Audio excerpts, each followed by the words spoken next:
This is a relay project. Real Talk starts right now. Here's Ryan Jesperson.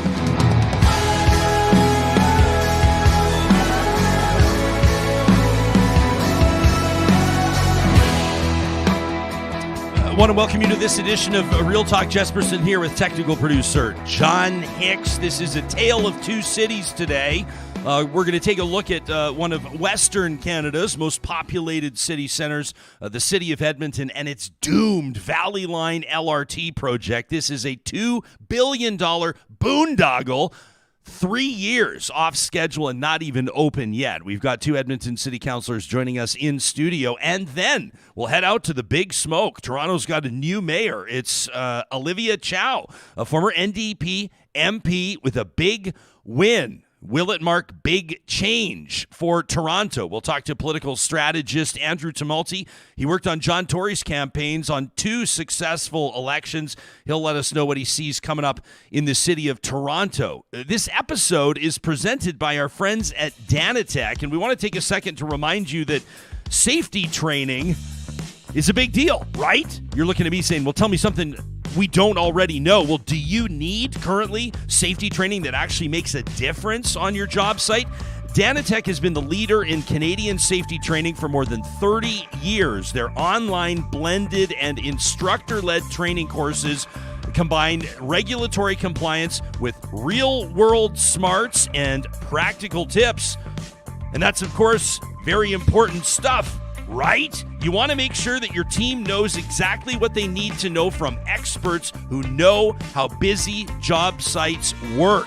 You can visit danatech.com today to check out their course catalog and get started on training your team the right way today. That's danatech.com. Well, City Councillor Andrew Knack represents constituents in Edmonton's Ward Nakota East.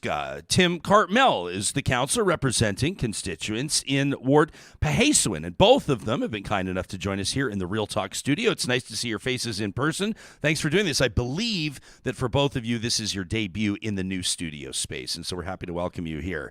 Councillor, I accidentally left your mic muted there, so give that button a quick push. There you go. And Knack, there you go. Now you just muted yourself, so you unmuted. Smooth here. There we go. You know who we put that on? That falls on my shoulders, guys. That's my job to prepare you, and I did. Can we get each other's buttons? You can. Well, I'm hoping that both of you will start pushing each other's buttons today, but I'm going to make sure that we try to keep this conversation on the rails. And no, I'm just doing my best. This is a nightmare, a boondoggle. Is it fair to call it this? An announcement yesterday from the builder of the Valley Line LRT, the Southeast line. This is the one that was supposed to open in December of 2020, that there will be yet another delay because now they've got to run 140 kilometers worth of cable that's already starting to corrode, that's starting to rust, that's starting to deteriorate, and the line hasn't even opened yet. People at this point, I think, are laughing so they don't cry. Is that fair to say, Councillor Cartmell?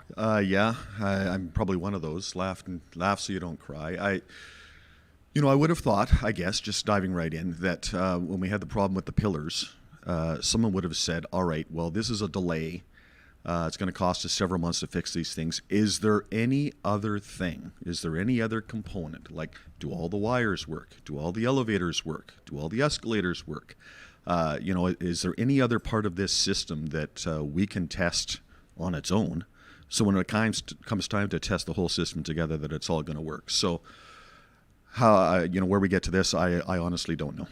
So for people that maybe aren't familiar about the stuff around the pillars, I mean, this was actually kind of a bit of a, can I call it? And we may have, I want to note that you are an engineer, and it's good to have an engineer here sitting at the table today. Yes. Because we'll have other engineers and construction experts saying, is Jesperson really giving us his opinion on how things look here? I don't know the first thing about pouring concrete or building LRT tracks, but when people started to notice cracks all over these pillars, and then started hearing rumors that the concrete wasn't treated or wasn't ready for temperatures below minus 10 degrees, people started really rolling their eyes. And I think for some folks that hadn't already lost faith in this project, that was maybe a big hurdle for them too. Yeah, it's one of those things, and I'm not the engineer in the room here. I'm not that expert, but you get to the point that you get tired of saying you're frustrated, right? How many times can you say you're frustrated? I think back to when I first started on council, we were having challenges with the Metro line, and that was frustrating. And it just feels like there's this continuation of these, particularly these major rail projects that have been not going the way they're supposed to be going, and whether it's folks want to laugh instead of cry or get angry about it, but I mean, all of those feelings are justified when people are just wanting to use this infrastructure, because even with all of the problems that there have been in terms of getting this operating, I still hear a lot of excitement about people being able to have that choice, but they just want to be able to finally use it. So what's the problem here? Like I've seen some people say, well, this is what you get with a P3 partnership, right? Which is kind of obviously a model to follow, to give folks a sense of how long this project has been in the hopper, on how long people have been waiting for this.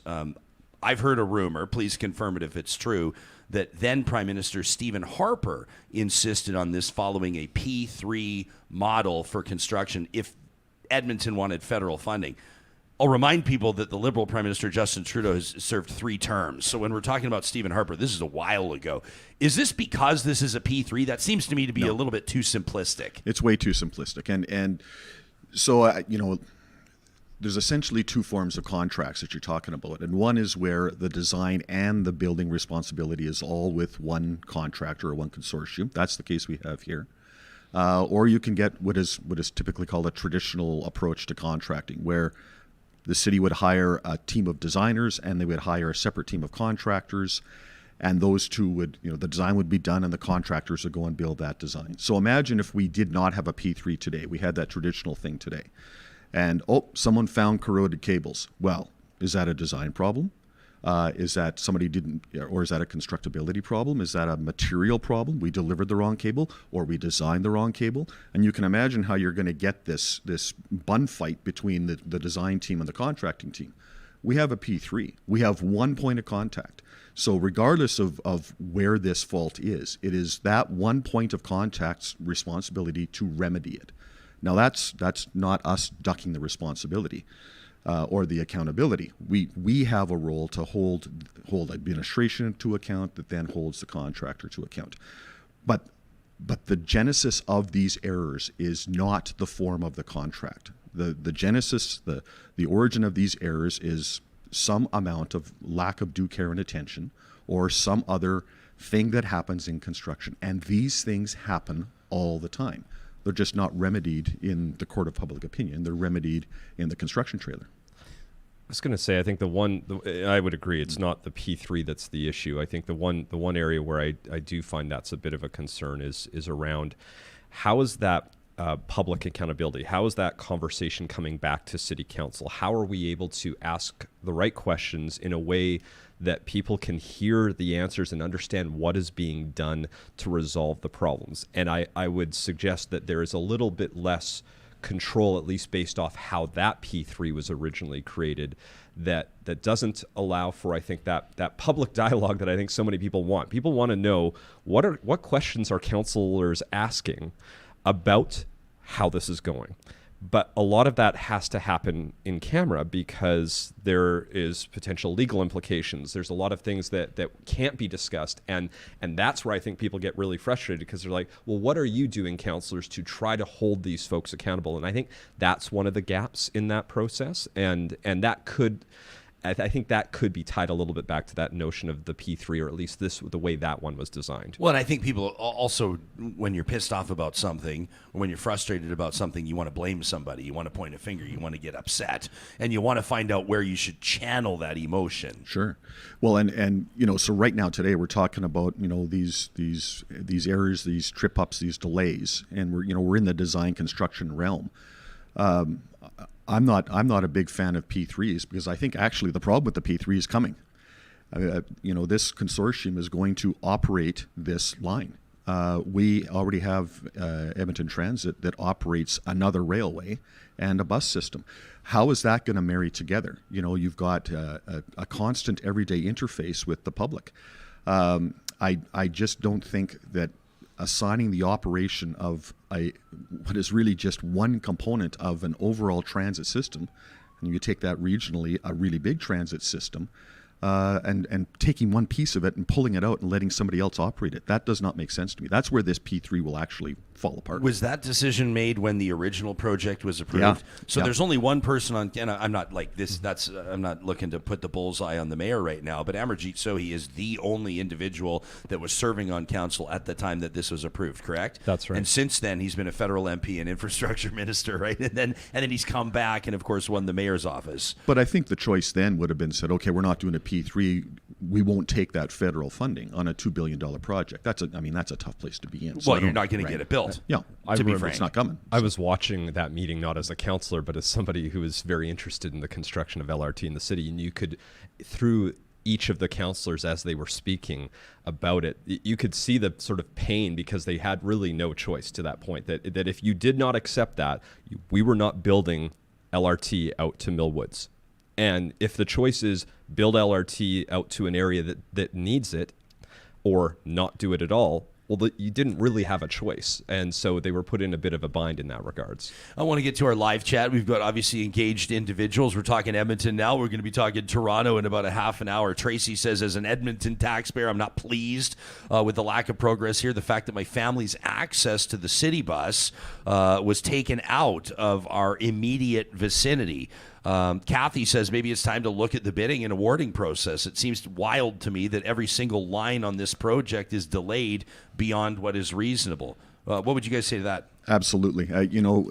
Now we've had a bit of a hiccup in our audit department, but that was the conversation I had with our auditor.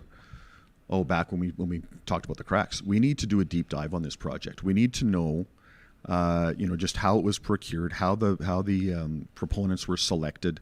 What the feedback loop was on it. We need to know what we're going to take forward for the next project that we might procure, in terms of lessons learned.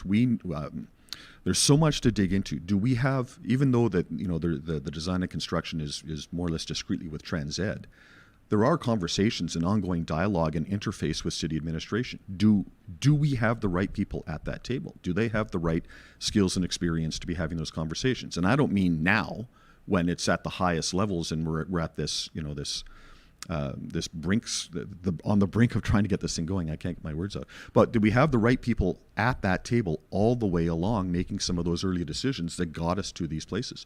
I don't think we really know that. So there is absolutely room for a great big deep dive audit of this whole project. And I would flag, it's worth noting, we did something similar back in 2014, 2015 after the Walterdale Bridge, the Metro Line, and the Groat Road Bridge. There were three major projects that had pretty significant and public issues. That Groat Bridge was a real mess. Right. And so there was a deep dive audit in those projects, which resulted in a pretty massive transformation in how we manage projects. But I mean, you think about this project, it started before that audit happened too. So we need to do an audit on this one as well. But I do also think it is worth noting that we shouldn't paint all projects with the same brush, because since 2015, we have been doing quite a bit in terms of how we manage projects, and we've been seeing better results overall. Obviously, we've got some big, very large projects that aren't going well, but we need to make sure we're talking about that in the overall scale of what we're working on. Councillor Knack, without getting too into the weeds, can you, like the average person like me, the average person, I pay a working amount of attention to what's going on, but I don't get into the minutia of it. What would be one example of something that is demonstrably different in the way that the city is going through this process than it would have been, 10 years ago? Three quick things I would flag. One, there was actually a lot of staffing changes back in 2015. You don't hear about it because we don't publicly talk about a lot of the staffing changes, but suffice to say, at the time, the transportation department saw a 70% change in leadership when there was a transportation department. And you can make a lot of assumptions as to why that is, but there were audits that showed there were a lot of gaps. We changed how council gets reporting. We actually didn't get regular reporting. The Metro Line, the issue started within the first, I believe it was 3 months of the 2010 term of city council. But we didn't find out about it until I got elected to city council in December 2013, sorry. So there was a change in reporting. We now get quarterly public reports, and there's even a public website where people can actually keep track of the status of all of our projects. And I think the third thing is when we generally approve budgets. We used to approve a budget and a schedule without having done our detailed design. We used to do sort of a very high-level design, then we would approve budget and schedule, And it would shock you then if you haven't. It's like if you're going to renovate your house. If you had somebody come down and you're going to renovate your basement, and they came in and looked at the basement without taking back the walls and saying, here's what it's going to cost, here's how long it's going to take. Well, it's no surprise that when the wall comes down and there's cracks in your foundation, it's going to take a lot longer. You need to do that detailed design work before you start approving budgets and schedules. So there's been 3 pretty significant changes, a lot of other ones, but those would be the quick highlights since 2015. Doesn't mean there's not more to do. We need a deep dive on this particular project too, but I think it is worth flagging what we've done to date. Do you worry that Edmontonians, the average Edmontonian, is losing faith in the city's ability to get big projects built? Oh, yeah. And you know, Andrew talks about that reporting, and you know, technically, conceptually, that's all great. But there still is problems with the way those dollars are reported. That it is not the way that the private sector reports those things, generally speaking, and you know, so it doesn't necessarily, those reports don't necessarily tell the whole story and the whole journey of each project, and that continues to be a concern of mine. But writ large, we have a confidence and credibility problem. Every time one of these things happens, that people lose confidence and we lose credibility, and not just on big infrastructure projects. That begins to leak into other conversations where people simply don't believe what they're hearing, almost regardless of the issue. You know, when we have this continuing litany of failures or of delays or what have you. I'm going to get to a letter in just a second. I've been sitting on this. This is from a real talker. We're going to call him Tom. He's asked for me to keep him anonymous for obvious reasons. He's worked on this project for multiple years as part of the management team at TransEd, and I'm going to get to it's a hell of an email. He wrote it in August of last summer, and it's probably still applicable today, which tells you a little bit something about the progress there. It's insight from the other side. That's coming up in just a second. If you're listening to us live on the Mixlr audio app presented by our friends at California Closets, we're hanging out with Edmonton City Councillors Tim Cartmell and Andrew Knack. More from them in just a second. Speaking of California Closets, you know them, of course, as the designers and the builders of custom closets and storage solutions for your entire home. This is the team that helps you make the most of your space with their custom organizational systems. This is what our family did. About 10 years ago, we reached out. This is our first connection with California Closets because our entertainment center in the family room looked like it belonged in a dorm room at a university, quite frankly. We had all of our board games piled up and books everywhere, and it was just a mess. And not to mention what our closets looked like. We've got an older home, right? And so the closets are just tiny, and the California Closets team came in, and the way that their minds work, the way that they see spaces and then carry out those designs into practical applications really blew our minds. But I want to take a second to remind you that they're also doing a lot of work in people's garages. You know, the garage is the workhorse of the home. Why not make it work for you, right? No more rakes and shovels on the floor. No more tripping over extension cords. No more looking for your golf shoes or searching for that Allen key. Yeah, I'm describing myself again. California Closets can help you make the most of your custom-designed garage storage space, including cabinets. It all starts with a visit today to californiaclosets.ca. June is pork month at Friesen Brothers, and of course I know a lot of you this weekend coming up are going to be firing up your grill. If you're in one of the 16 Alberta communities where there's a Friesen Brothers, make sure you swing on in and check out their custom Friesen Brothers barbecue sauce. Now this could actually be the world's best barbecue sauce. Original, hickory, chicken and rib, honey garlic. Councillor Cartmell, you're nodding. Have you tried the Friesen Brothers garlic? Do you have a favorite barbecue sauce for Friesen Brothers? Well, I can't do the hot stuff. The original sauce is mine. The original, absolutely yes, classic, right? Friesen Brothers also wants you to know that if you're getting ready to host Friends for Canada Day, you'll find everything you need for that celebration. Party essentials, barbecue options, family dinner ideas, and they've got special Canada Day flower hanging baskets or BC-grown bouquets. If you're looking for a gift or decor inspiration, Friesen Brothers, for more than 65 years, is proudly Alberta-grown and Alberta-owned. And on behalf of Civic Service Union 52, we wanted to let you know that CSU 52 members are helping to deliver the core city services you rely on to make sure that our city works.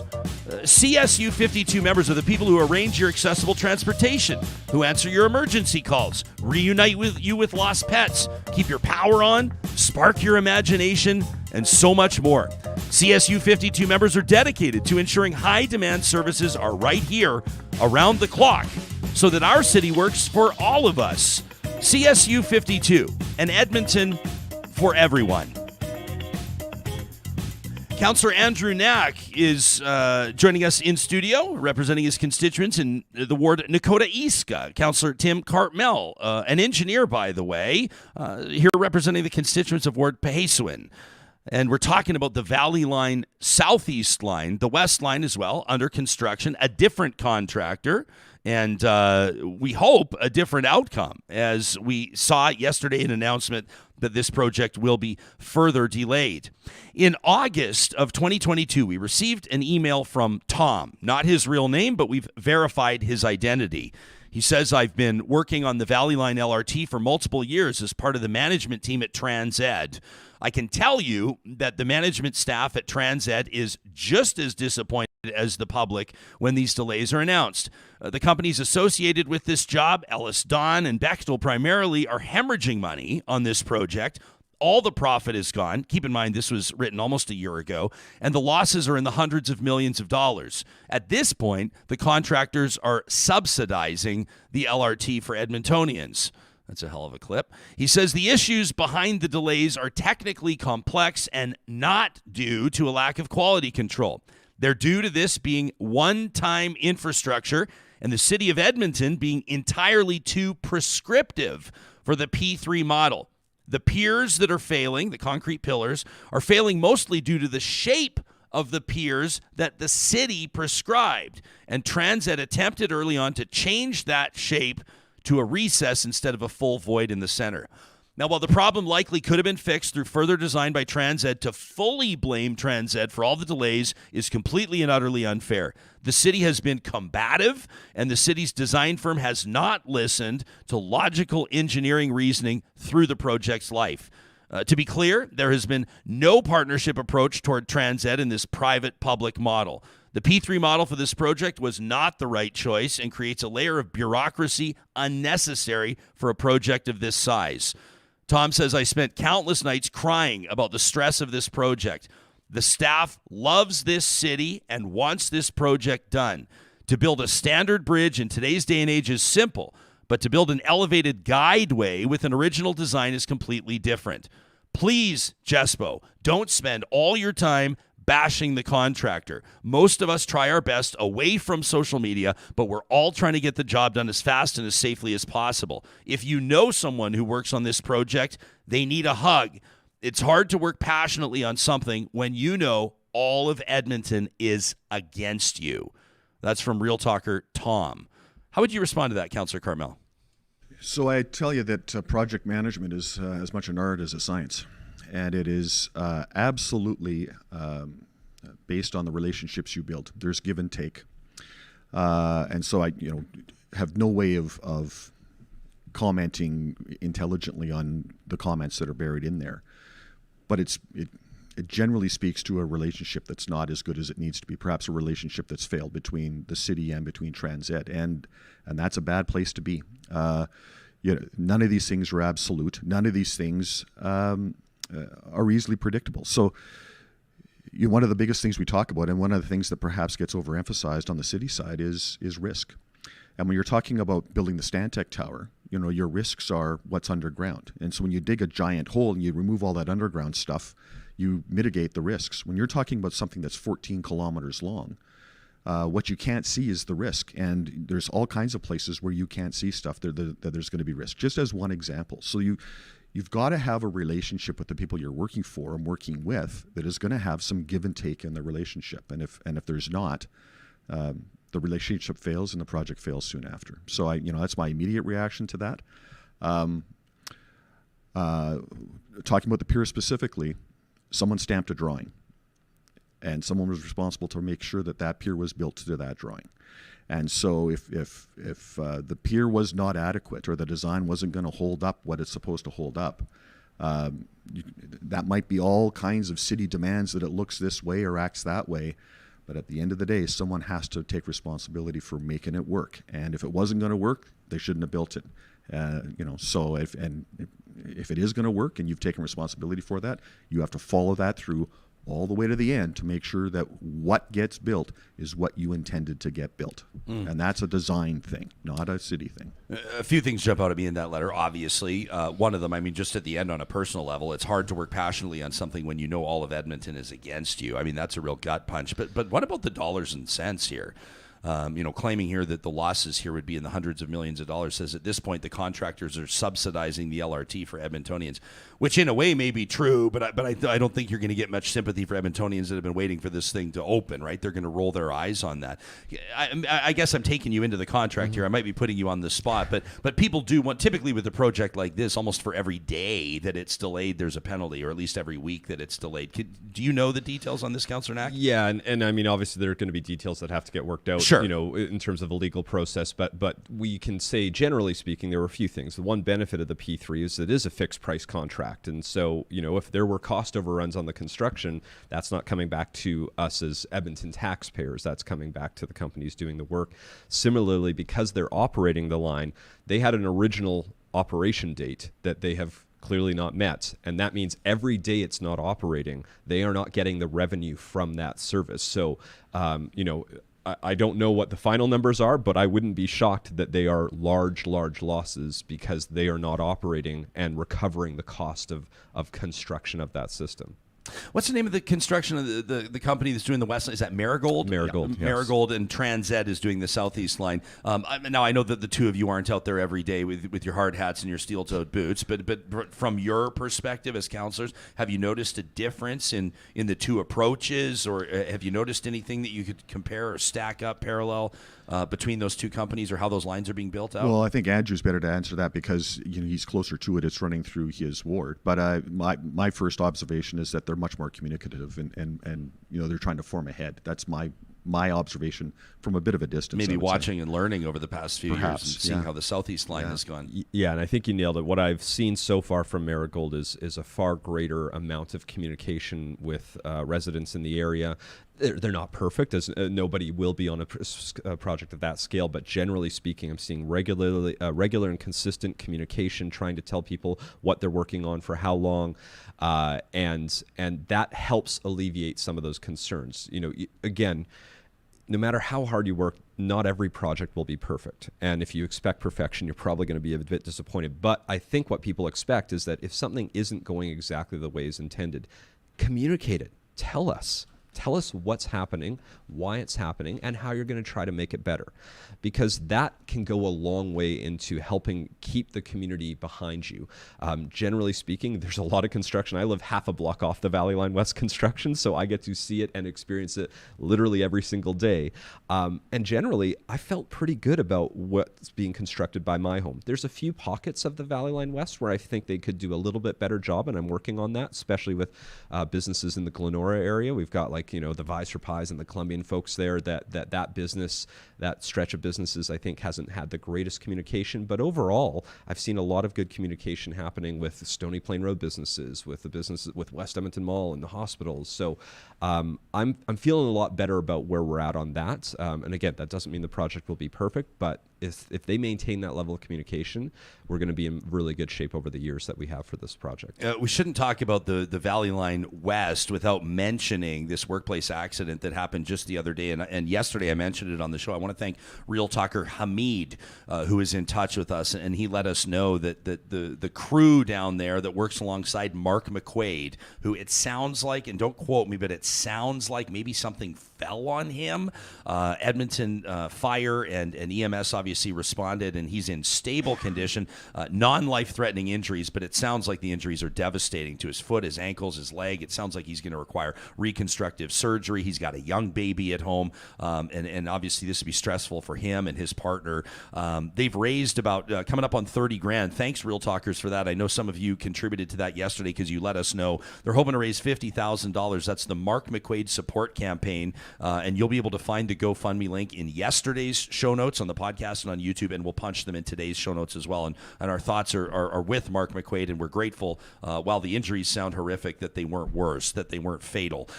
Councillors, before we let you go, we thank you for your time. You got a meeting starting in like 13 minutes. It's a good thing we're right downtown, I love pal? It's you great. You can just rip over to City Hall, and there you go. But I want to ask you about a few other things. This is just me taking one tiny little thing and nitpicking on it and then blowing up a big narrative, which is what media look what media does. But I'm on my walk into work today, and all along the sidewalk for a full block, somebody just lost their mind, it looks like, with I shouldn't say that so casually. Maybe someone was experiencing mental illness, but what I mean is that there's smashed glass everywhere, bottles just smashed everywhere. And I'm going, and I know that I'm not putting this on council, I'm not putting it on anybody except the person that did it, I guess, but I'm going, gosh, like on the way into work, and you got to dodge broken glass everywhere. And I know all of us wish that downtown was vibrant and bustling and healthy, and there's no better crime prevention than people everywhere, right?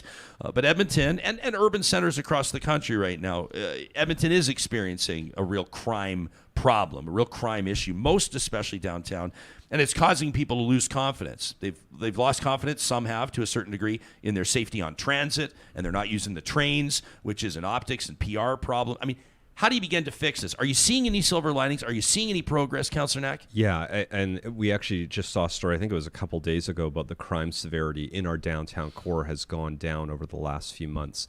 But again, we shouldn't immediately put up the mission accomplished banner. Why do you think that is? Well, I think it is because you have seen EPS redeploy a lot of their resources onto the transit centers, into the downtown core. They're partnering very closely with the COT teams and the help teams, which include social workers and city transit peace officers. And so the coordination happening between all of these agencies, I think, is something we haven't really seen in the city in some time. And that is starting to pay off a bit. And we should also give a shout out to the province for adding in the sheriffs to that. So all of these things combined are helping, in combination with, I think, with the festivals and events that have been happening downtown. More and more people are coming downtown. And as you mentioned, more people creates more eyes on the street and creates more safety. And so I think that the other piece is, from a council perspective, we've started to get, as of May, monthly updates on this, because I think people want to know what's happening. I think there had been work happening over the last few months, but we had not done a good job of actually communicating to people, here's the steps we're actually taking. Here's the investment we're making into this. We want people to feel confident, but if we're not sharing it with anyone, how can you feel confident? All you see is that post on Facebook or that post on the Nextdoor app that says, oh, look at this one terrible thing that happened, and you assume that's happening all the time. We need to be able to share what we're doing to try to make things better, and I think that's starting to make a difference. But again, a lot of work to go still, a lot of solutions that need to happen, including with work with the province on housing and recovery centers and addiction support and mental health support. So still some foundational issues to work on, but good progress from the enforcement side.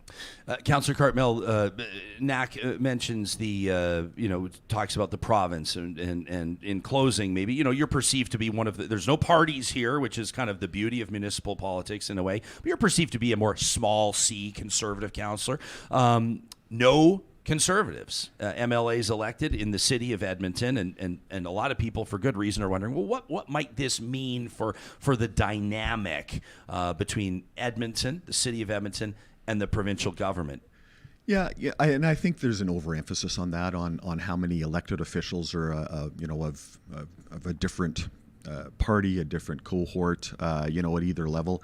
I think what we lose sight of sometimes is that our city administration and the bureaucracy at the province, they're very closely linked. They work together all the time. There's a lot of conversation and a lot of work that happens there before collaborative efforts or other things are elevated to the elected level. So, and that work is still going on.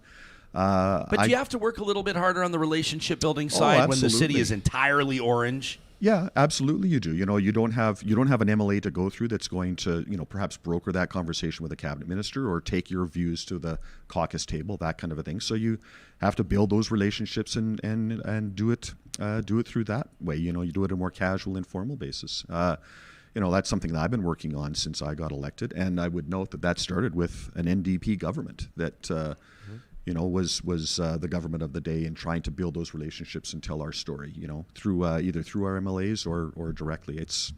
again, it's all relationships. It gets back to those relationships and building them in a collaborative and communicative way. So far, so good. Or any red flags at this point early in the Danielle Smith government?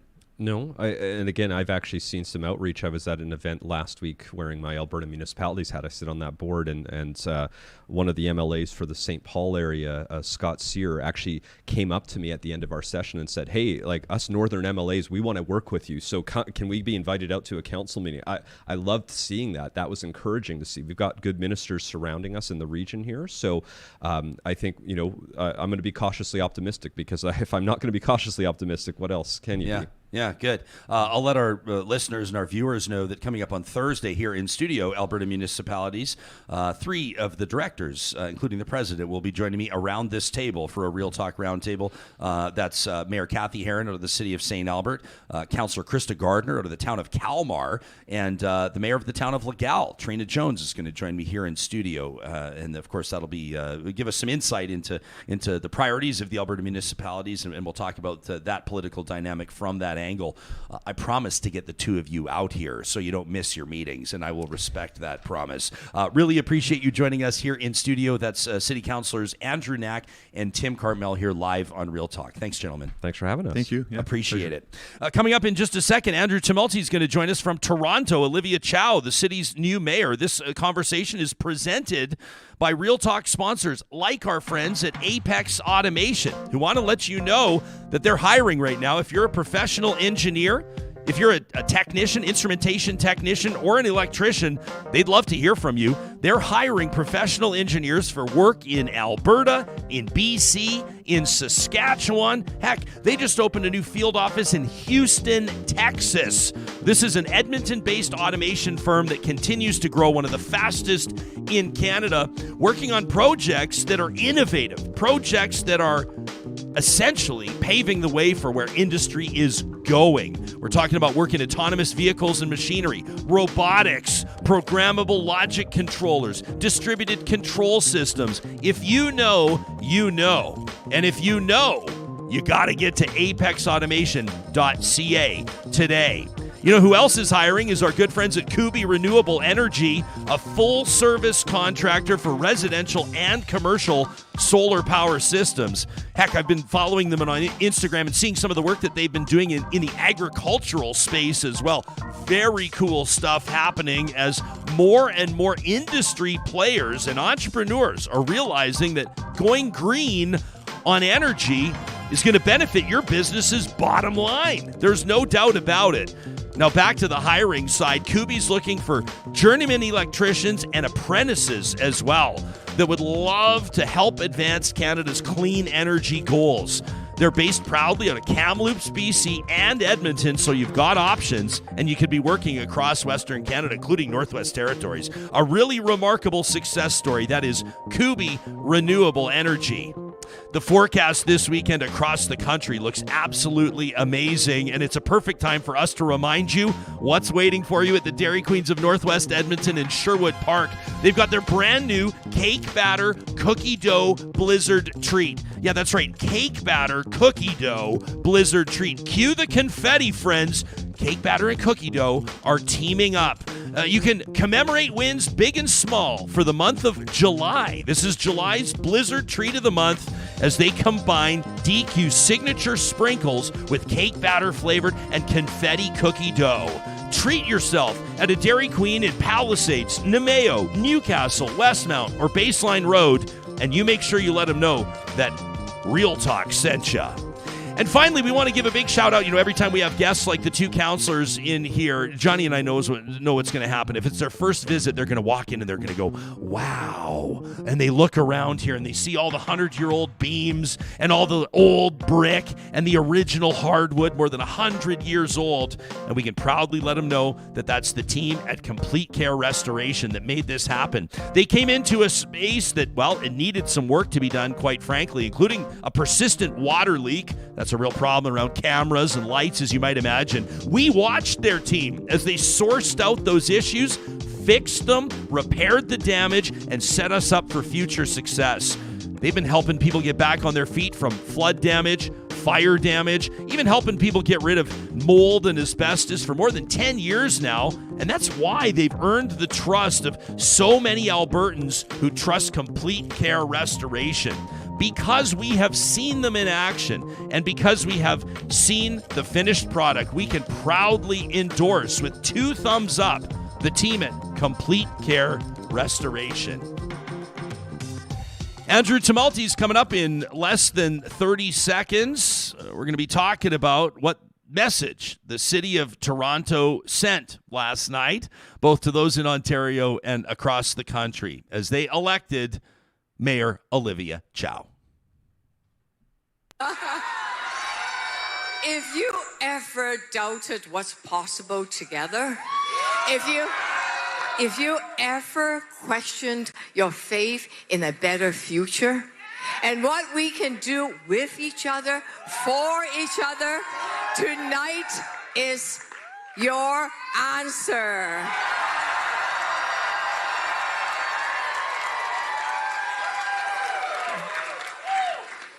Thank you to the people of Toronto for the trust you've placed in me and the mandate for change as your new mayor.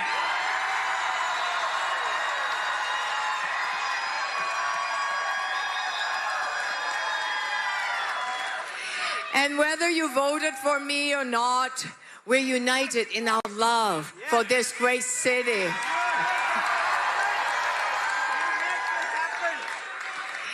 I pledge to you, I will dedicate myself to work tirelessly in building a city that's more caring, affordable, and safe, where everyone belongs.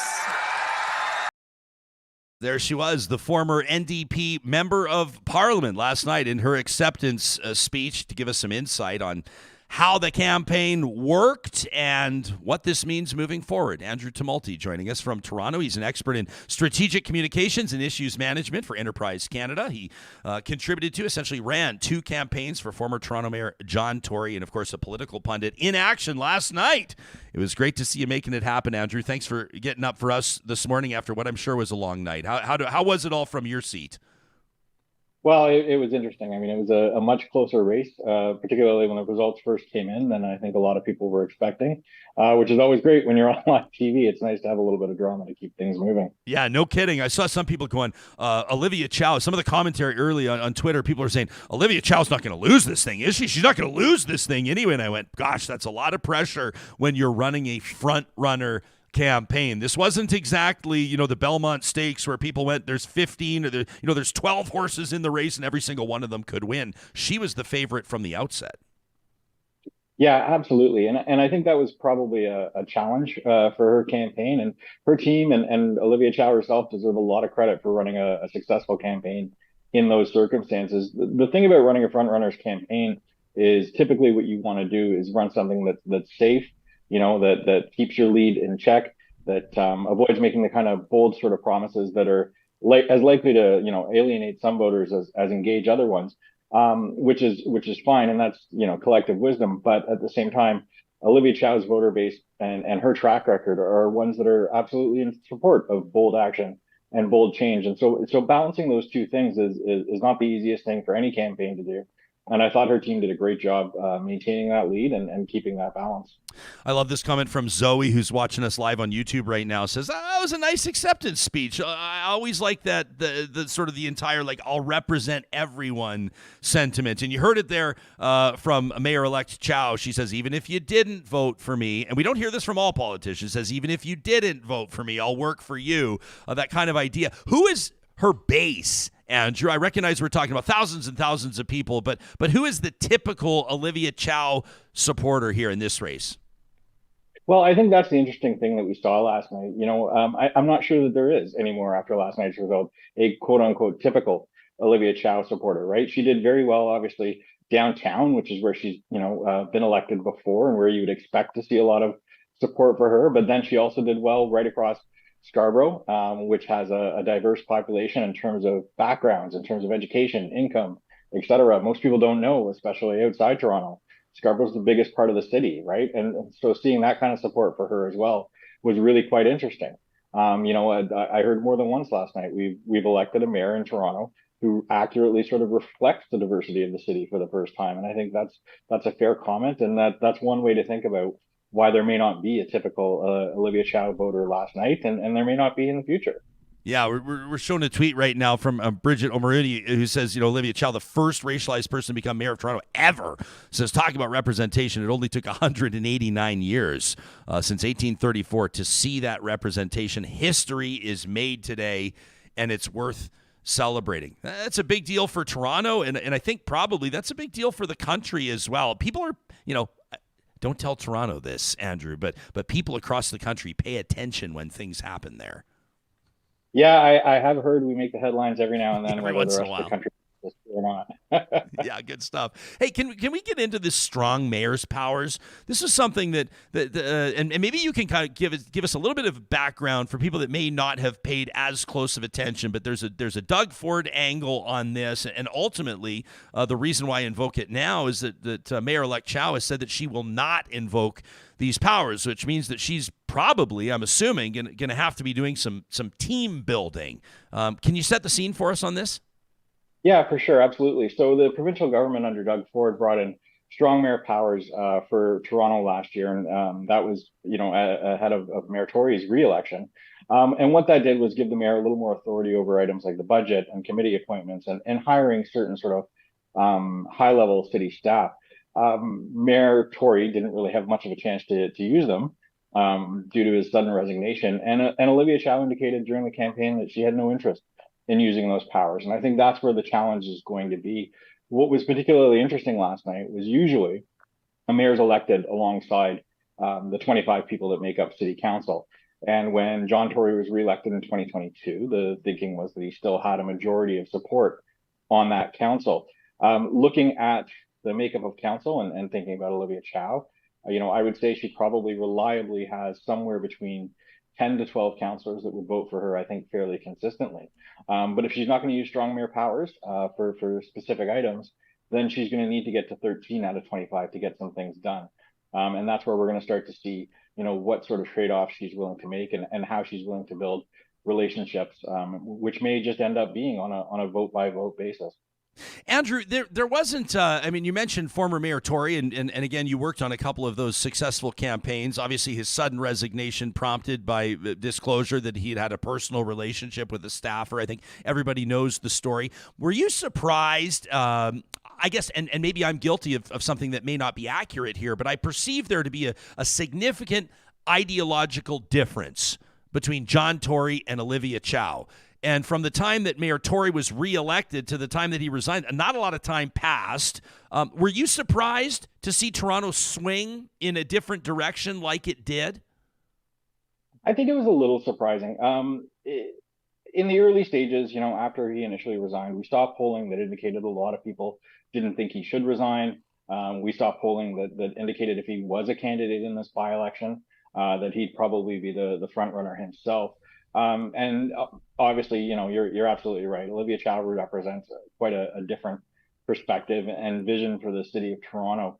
I think, though, what you have to kind of consider is that there is this progressive vote that has seen, Rob Ford and then 2 terms almost and into a 3rd term of John Tory that were looking for change. And I think quite rightly in John Tory's 2 re-election campaigns, that faction of voters, didn't see a strong opportunity to defeat him, and we didn't see a high-profile candidate.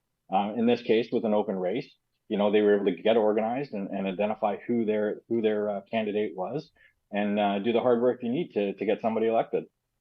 So she's made promises. We played that one clip in particular on purpose. She talks about affordability, and I think that's an issue that's important to people across the country. But when you're talking about housing prices, Vancouver and Toronto are on a whole other level. Where does she start with this, and what's doable, do you think? Well, I think that'll be one of the more interesting things to keep an eye on, right? Like, let's remember that she's got a particularly short runway because she's not getting the full 4 years to get some things done. I think she's going to prioritize looking at affordable housing. She's talked about bringing the city on as a builder directly and trying to get units built as quickly as possible. But the truth is, in the city the size of Toronto, getting things built and built quickly is always going to be a challenge, regardless of the mayor's perspective. So it'll be interesting to see how she's able to sort of try and execute on that plan. I want to be clear before I ask the question that certainly Olivia Chow, her political career stands on its own 2 feet. She's accomplished a ton, and her career extends in public service for several decades as a former Toronto City Councillor and, as mentioned, of course, as well as a former Member of Parliament, an NDP Member of Parliament. She will also, of course, always be forever associated with her late husband, Jack Layton. And I wonder if it, like, I have to say, even for people, and keep in mind, I'm coming to you from Alberta. Alberta did send a couple of NDP members of Parliament to Ottawa for sure. But generally speaking, the federal party doesn't see a lot of love in Alberta. But I remember earlier in my journalism career covering Jack Layton coming through Alberta with his sleeves rolled up. And regardless of how people felt about his politics, there was just something about him. He was so very likable. Do you see the same thing in Olivia Chow? Do you see sort of this emotional connection, this sort of likability that she has with constituents? Is she an elected leader that, as mayor, may connect with people on a bit of a different and more personal level, like Jack Layton used to do as well? Yeah, I think so. I mean, her own personal story as someone that was an immigrant from Hong Kong to Toronto, and talking about how she grew up, played a huge role in this campaign and connecting her with voters. So I would expect her to carry on that connection as mayor. Do you see, in closing, Andrew, I asked, we just had a conversation with 2 Edmonton city councillors asking them about their relationship with the province of Alberta, with the United Conservative government. Obviously, that Edmonton, the city of Edmonton, sent exactly 0 United Conservative MLAs to the legislature. And so it begs the question about relationships and how the 2 levels of government will function or will be able to cooperate or work together. What does the future look like through your eyes for Mayor-elect Chow and Premier Doug Ford? I think it's going to be an interesting one to watch. I mean, I think Premier Ford understands better than perhaps he's sometimes given credit for, that there's a difference between a campaign and governing. And once that's over, he's ready to put the gloves down and get to work. We've seen that in his relationship with the federal government and how he's worked with the Prime Minister and with Minister Freeland. We saw that in his relationship with John Tory as well, who, was originally elected by beating Doug Ford in a race in 2014. Premier Ford understands that Toronto's success is key to Ontario's success. And I suspect that while him and Olivia Chow maybe have some different ideas about what the solutions are for certain issues, that they probably have a similar list of what the priorities are for Toronto. So it's about finding common ground and how to get those things solved.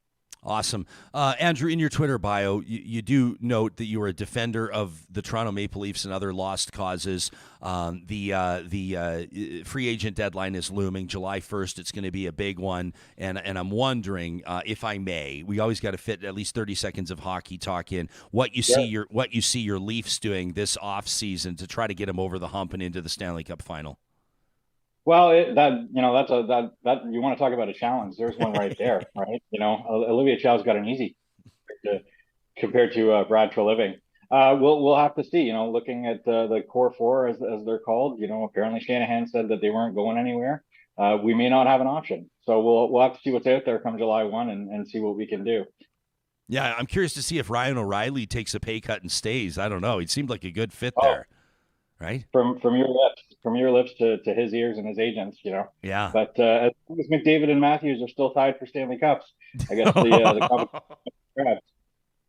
You're not wrong. Although I grew up in Calgary, so I always had the caveats and the asterisks too. I always used to say to my friends here in Edmonton, I said, the Flames and the Oilers both have the same amount of cups without Gretzky. So that was also true. Everybody finds the way to defend their own team. Andrew Tumilty, Strategic Comms and Issues Management with Enterprise. Thanks for making time for us today, pal. We appreciate it. Thanks for having me. Yeah, you got it. You can let us know what you think about interviews that you're hearing here on the show by sending us an email to talk@ryanjesperson.com. We always love, of course, incorporating Real Talkers' thoughts into future episodes. And remember, these conversations are always continuing. They're never over. And so if there's something that's caught your attention, you just let us know. I see a lot of people, as soon as I mention Jack Layton in the chat, it just kind of fires up, Johnny. You notice that? Someone here said Jack Layton would have been Prime minister. That was Dennis, who said he would have been prime minister.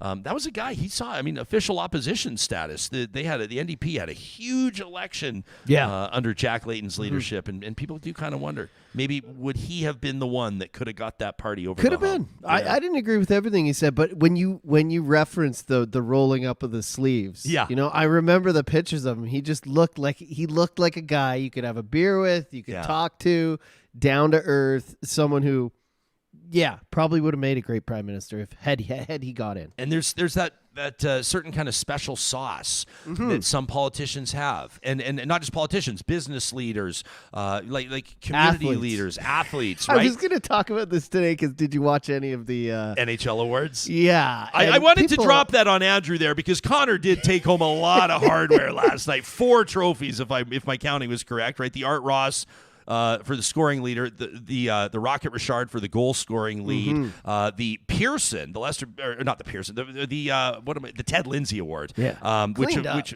Ted Lindsay is a big. You got the Hart Trophy, which is the MVP, but that's voted on by media, right? But the Ted Lindsay is voted on by the players. It's the MVP, so say the players, and I think that one maybe means the most. But a big night for him. But what I was gonna say is much like Jack Layton. There's just this thing when you see people. Like, you just know they have something. Like, you can be like McDavid when he got up there. And this is nothing on the production of the show last night or on Connor himself or anyone at the NHL, because I know how hard it is behind the scenes. You've seen it. To make athletes seem interesting, because a lot of them, they just aren't. They're machines. You're used to the whole, music awards and the Oscars. Those are people who are stars, who are meant to have a presence. Yeah, exactly. Have a presence on stage.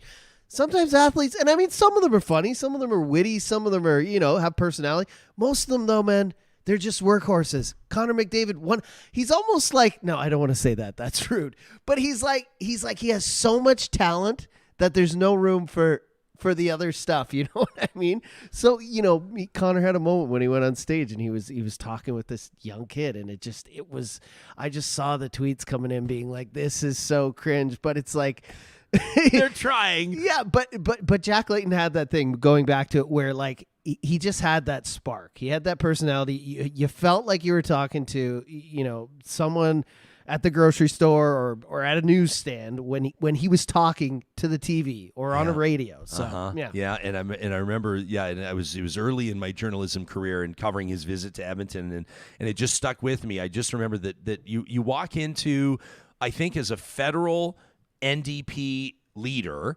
when you're in Alberta, it's hostile territory. It just is. It's maybe not as hostile as if you're the federal Liberal leader, let alone a Liberal prime minister, because I think that there's more, especially named Trudeau, right? Yeah. There's the whole Pierre Elliott Trudeau thing and the NEP in the 1980s, and it goes deep back, and all the fuck Trudeau bumper stickers and all that kind of stuff. I saw one this morning on the way to work. I saw one just the other day on this tiny little, it was like small, it was like a Toyota something, like what's smaller than a Corolla. It was like this tiny little guy with this big F Trudeau bumper sticker. I don't ever speed, kids, but I had to speed to catch up because I was like, I got to see what this driver looks like. I'm like, I got to see what this is. Yeah, and this guy was the driver. I mean, I just pulled up and just gave him a little smile, and he gave me a snarl, and maybe I'm not the first person to pull up to see who was behind the wheel, but he looked like just kind of your classic, like, get off my lawn kind of a guy. He was a get off my lawn, smoking with the windows rolled up kind of a guy. And we don't want to paint that picture and be a stereotype, but I saw someone with they had 5 stickers. Oh, stereotype away, John. It was like F Trudeau. It was like the Freedom Convoy. It was like something else. It was like Canadian a biker company. And then there was a leaf in the middle, and this is all in the back, like tailgate, window. I was like, I gotta see this guy, and I roll up, and this isn't a stereotype thing. This is literally who it was, but guy in long hair, white sunglasses. No, but Oakley's. You know what I mean?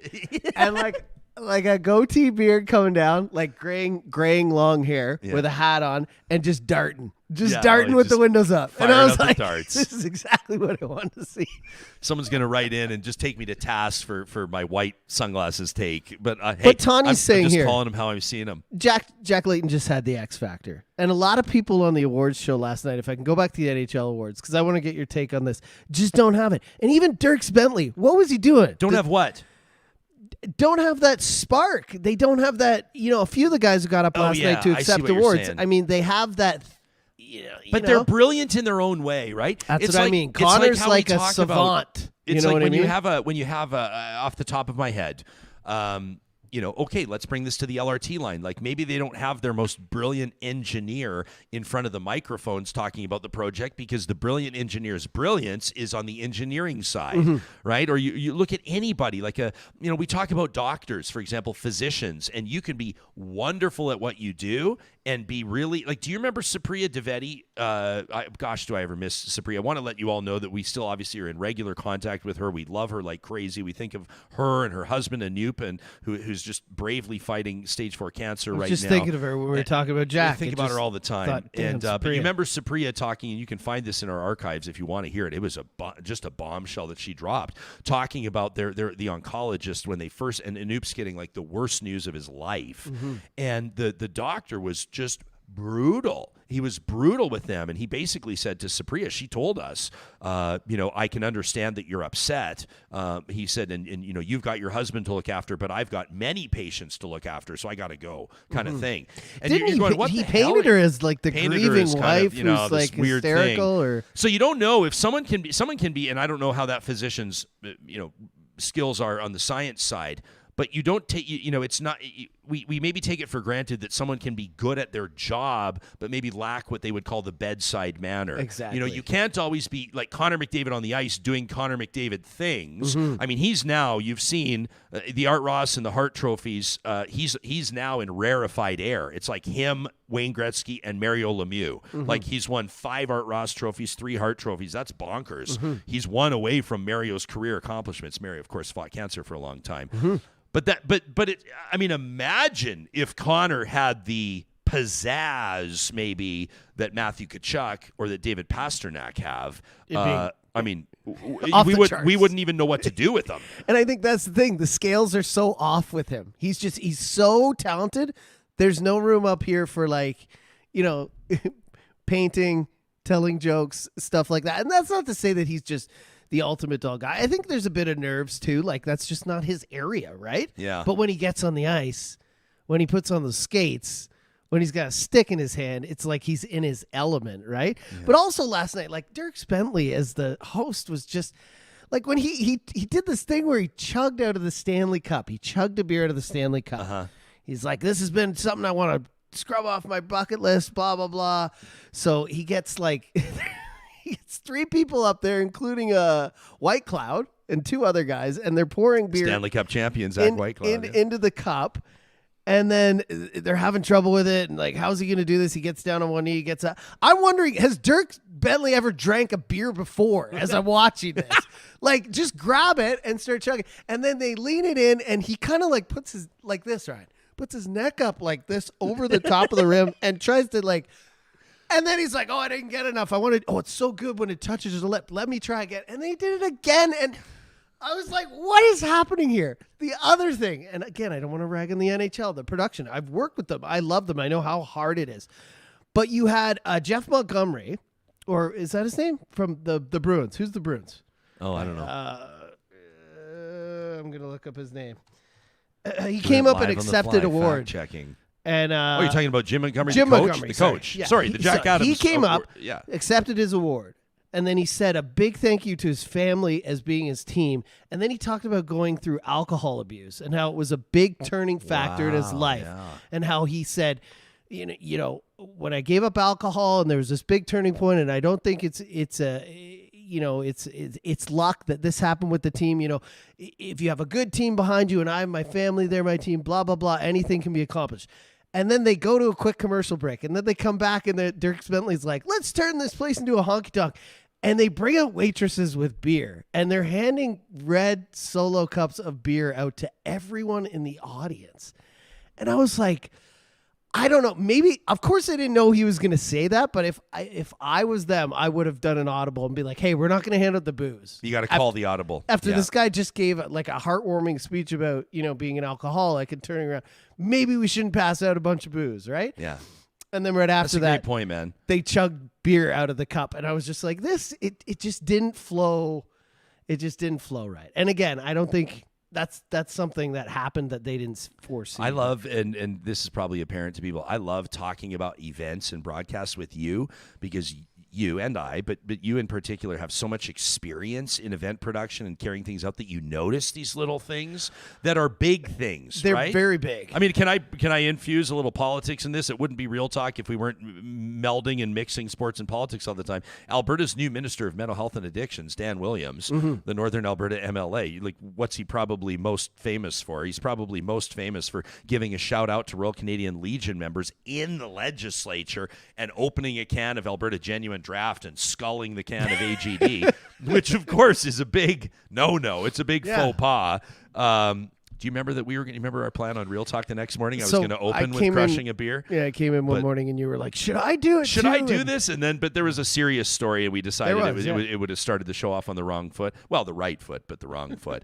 But yeah, so Alberta's Minister of Mental Health and Addictions is probably most well known in his political career for crushing a beer in the Alberta legislature, which is about as Alberta as you can get. But the optics of something like that, you're right, is something that should be considered. And I have nothing against booze and drugs and whatever, sex. Do whatever you want. I think nowadays everyone's free to do whatever they want as long as they're not hurting anyone. As long as women, children, and animals are safe while you're doing it and nobody's being abused, like, go ahead. But I just feel like you also have to read the room. That there was a big moment there where he got emotional on stage, talked about this, and then if I was in the background with a headset, I'd be like, hey, we're going to push Even this. if you threw to a Let's commercial push break. this to commercial. Commercial breaks can break up the segment and you go to break and. But anyways, Dierks Bentley can't drink a beer. I don't know if he's ever drank one before in his life. Someone here, Alberta girls, mentioning that Toby Keith has liver cancer. Is that true? I didn't know that. That's news to me. I hadn't heard that. Also wanted to give a shout out to Liney, who's just signed in. Lets us know in the chat that they're tuned in and watching from Jordan.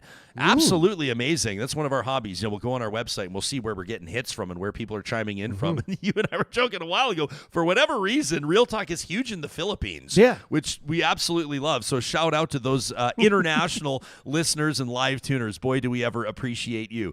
For those closer to home, the province of Alberta in particular, I'm talking Calgary, Edmonton, and Central Alberta. I want to take a second to talk to you about Grand Dog Essentials quality raw food. Boy, was it ever cool to connect with the Mansma family at the Real Talk Golf Classic back on Thursday. If you subscribe to our Real Talk weekly email, it's free, obviously, and it's easy to sign up for. You just go to ryanjesperson.com, scroll to the bottom of the page, and sign up there. You'll see my most recent email features a photo from the fairway. A photo, from the fourth tee box, technically. Me and a few real beauties. Those are the Mansmas. Those are the owners and operators of Grand Dog Essentials quality raw food. I always love to put a face to a name and remind you how proud we are to do business with family-owned businesses. They care very deeply about your pets, and not just dogs. They've got stuff for cats as well. You can check out granddog.ca. The blog is a great resource to learn a little bit more about how you can manage your animal's weight, your dog or your cat, with a raw food diet. You can understand more about high-quality protein. What about pumpkin soup for dogs? Yeah, it's a thing. And they've also got great supplements. This is the time of year where your pet may be showing signs of an allergic reaction. How do you treat it? How do you deal with it? How do you set them up for the most successful and comfortable life they can have? Details at granddog.ca. It's delivered right to your door in the municipalities we mentioned, and the promo code REALTALK knocks 10% off your first time order. It's what we feed our dogs at home.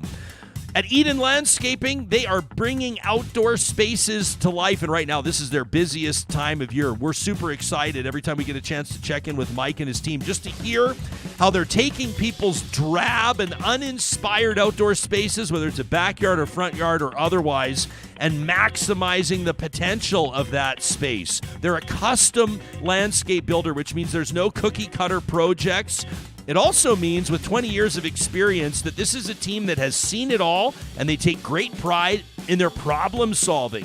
If you dread thunderstorms in July because you know that there's going to be flooding or you've got a drainage issue, if you're keeping an eye on that fence, you and the neighbors, and recognizing it's about to come down because you don't have a retaining wall and you need one done, they're great listeners at Eden Landscaping, and they're ready to go right now. Through the project, their entire goal is making your vision come to life. You can check out their portfolio online at landscapeedmonton.ca. And my heart was full yesterday Johnny, little things, weird things get me excited. Like when I see a certain green bin in a back alley that wasn't there before. Yeah, yesterday it was a business that I frequent. I go there often. And I popped in to tell them this yesterday, how excited I was to see a brand new local environmental bin, a front load bin behind their family-owned business. That's great. I just know they're going to get better service. I imagine they got a better price, which is probably why they made the move. And of course, they heard about local environmental right here on Real Talk. If you're a decision maker for a business, big or small, I mean, heck, West Edmonton Mall uses local, or if you work for a municipality, in Edmonton or Whitecourt or Regina and area, basically Alberta and Saskatchewan, keep it local with your garbage and recycling. Check out how they can help today by visiting localenvironmental.ca. I will say there were some good moments to the awards last night. What was one of the highlights? Still want to stay in their good books. The Ben Stelter moment was I was pretty just special. Watching it while you're doing your ads. Yeah, for people that missed it, Ben Stelter, obviously the little guy that courageously fought a referral cancer for a long time and tragically passed away. But an inspiration. You know, there's a lot of kids. I hate what I was about to come out of my mouth because it's true. I was going to say there's a lot of kids that fight these horrible diseases, which is enough of a gut punch. And oftentimes, you know, pro sports teams do a lot to help those kids have a better day and to do something to briefly distract the kids and their families away from those health challenges. But there was something about Ben Stelter. There was something about the way that he connected with Connor and Connor connected with him and his family, and he made a real impression on that entire team. If you say "Play La Bamba Baby" in Edmonton, you're going to get people with tears in their eyes as they remember Ben Stelter, one of the great all-time friends of the Oilers. A lot of strength there for a child, really. Like, incredible. If you've ever had someone in your family go through cancer, if you've ever watched someone, I'm getting choked up, but my wife's mom passed away from it.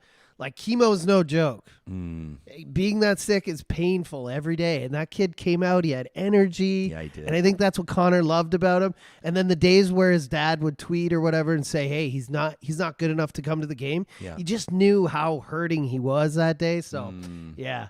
It was great to see the NHL fly them out and not tell Connor. Yes. And he got surprised.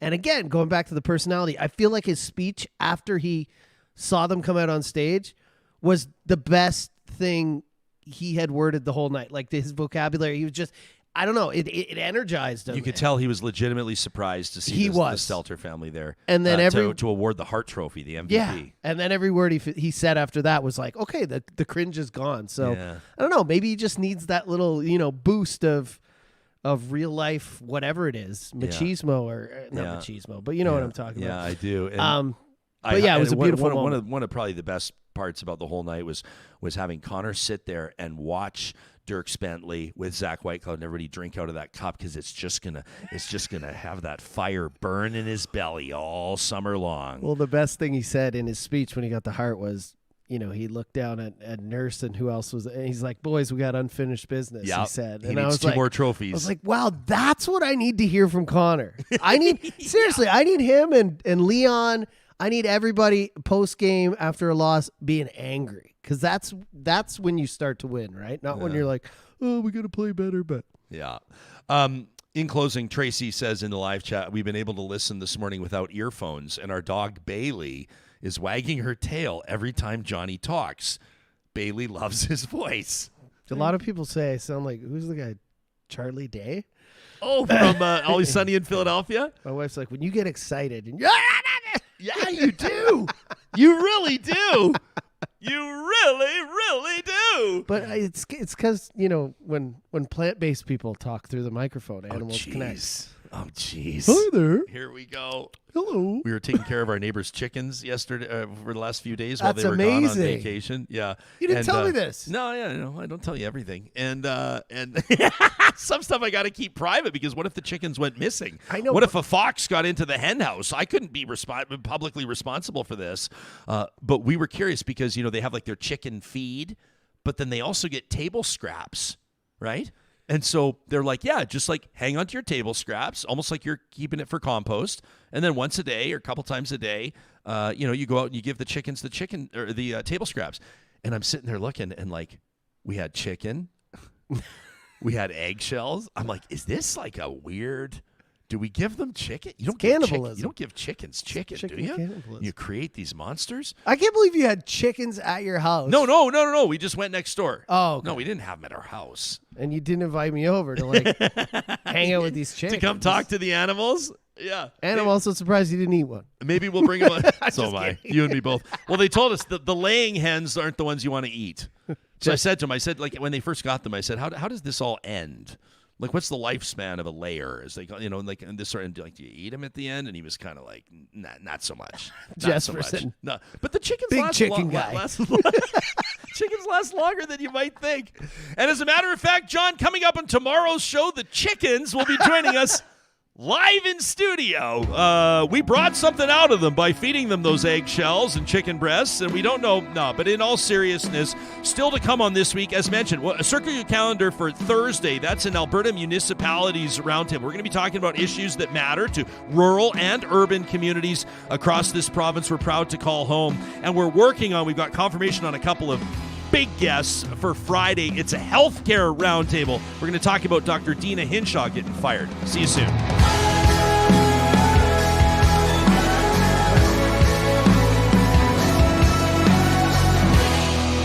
Real Talk is hosted by Ryan Jesperson. Executive producer Josh Dunford. Technical producer